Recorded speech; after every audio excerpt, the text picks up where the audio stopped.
Hey everyone, welcome to After the Buzzer. I'm joined with my good friend, co-host Eric Hastings, and our special guest from the episode that hopefully you have listened to by now, talking about our worst NFL memories, our friend Andrew McCutcheon. Welcome, boys, to After the Buzzer. Today on this episode, we are going to be talking about not necessarily one of our favorite or least favorite moments, but certainly a moment in NFL history that has become incredibly polarizing, especially at the time and looking back at the effect that it had in NFL history, and that is the Super Bowl 49 Malcolm Butler interception. And I think we can pick up that game with just over a minute left. The Patriots are up 28-24. The Seahawks have just hit a huge, crazy, acrobatic pass play. Russell Wilson to Jermaine Kearse. Covering him on that play was Malcolm Butler. And Kearse catches the ball off a deflection on his back, gets up, and gets pushed out at the 5-yard line. So the Seahawks have the ball at the 5. First play on first down, they hand the ball off to Marshawn Lynch, who picks up 4 down to the 1. And this is where things get interesting because neither team calls timeout. And, I think looking back at that, a lot of analysts and pundits have said that Bill Belichick not calling timeout messed with the Seahawks psyche, and it psyched them out of calling a running play for some reason. I don't exactly know, but they ended up calling a pass play. Russell Wilson is looking for Tyler Lockett on a quick little slant with a rub route, and Butler jumps it. Looking back at that, you can see, and I have some Patriots friends who've pointed this out, the two corners talking about it and having recognized that play design in either film watching or from earlier in the game, and they're communicating with each other. So Butler jumps the pass route, picks it off at the 1-yard line, and effectively ends Super Bowl 49 and the Legion of Boom success, at least the Super Bowl level of success. What did you guys think about that play? And it's so polarizing for a variety of reasons. And I'm hoping that we can dive into a couple of them. I feel like I'm on the complete opposite end of the spectrum in the sense of I am very far away from a Patriots fan in that we play them twice a year, and I'm used to losing to them twice a year for the most part until very recently.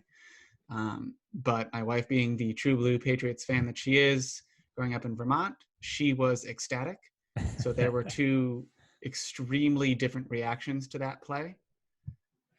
One of just screaming and yelling in the most positive way, and one just saying, "This is just, I'm so used to this and I'm so done."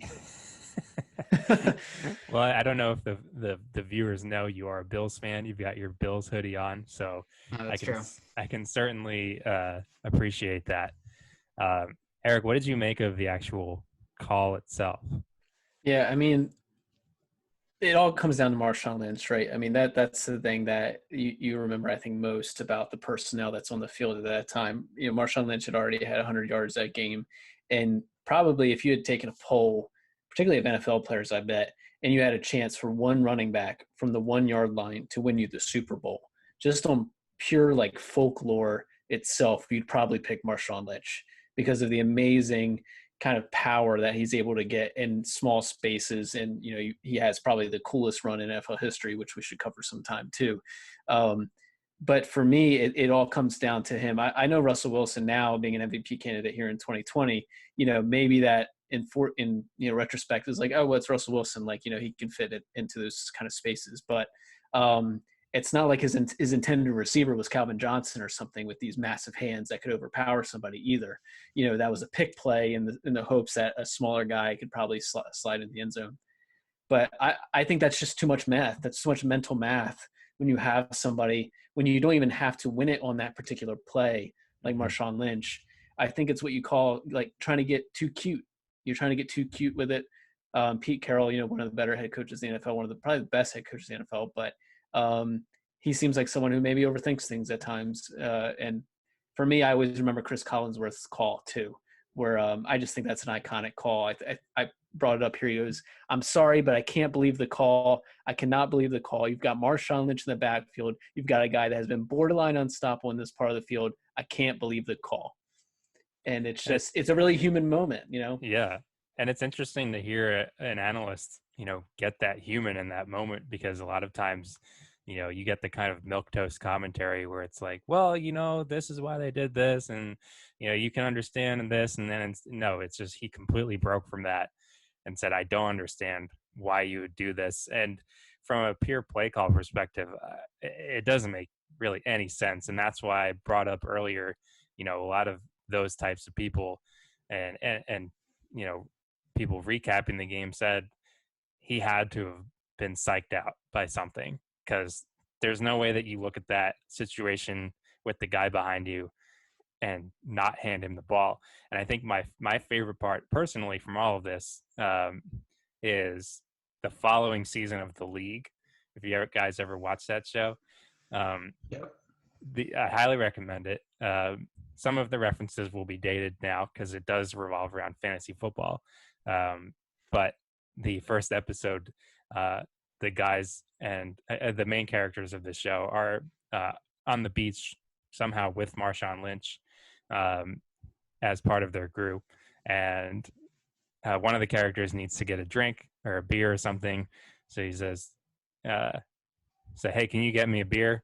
And there's this back and forth about Marshall. And he's like, no, I'll just go run it to him. He's like, no, I'll just throw it. It's not that far. And he's like, no, I can run it. No, I'll just throw it. What's the worst that can happen?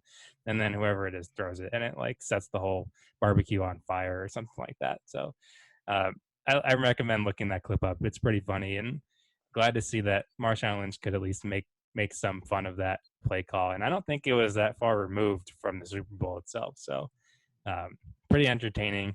We all have our own takes on it. I think, as we mentioned earlier, that it's a play that stands out in NFL history, given the magnitude of that moment and the stakes at play, and just how, it seems that so much rode on that one play, and a lot of the decision making was questioned afterwards. And I think we can all agree, probably rightfully so.